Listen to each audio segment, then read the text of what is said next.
காட்டில் ஒரு குரங்கு பெரிய ஆரஞ்சு மரத்தின் கீழே விளையாடிக் கொண்டிருந்தது.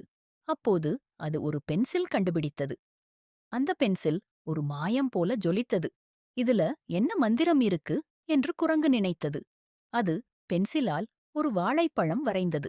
அப்போ அந்த வரைந்த வாழைப்பழம் உண்மையில் மாறிவிட்டது. குரங்கு அதிர்ச்சியுடன், அடடா, இது மாயா பென்சில்தான் என்று கத்திட்டது. பிறகு அது ஒரு பெரிய மரம் வீடு வரைந்தது. அந்த வீடு மாயம் போல உயிர்ப்புடன் எழுந்தது. இப்போ குரங்குக்கு தன்னோட சொந்த வீடு வந்துடுச்சு. அது ஒரு சைக்கிள் வரைஞ்சது உடனே அது ஓட ஆரம்பிச்சது.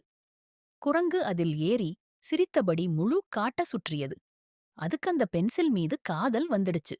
இப்போ குரங்கு பல பழங்கள், கேக்குகள், பொம்மைகள் வரைந்தது.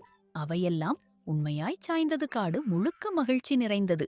அது எல்லா விலங்குகளுக்கும் தேவையானதை வரைந்து கொடுத்தது. முயல்கள், மான், பறவைகள் எல்லாரும் நன்றி சொன்னார்கள். குரங்கு காட்டின் ஹீரோ ஆனது.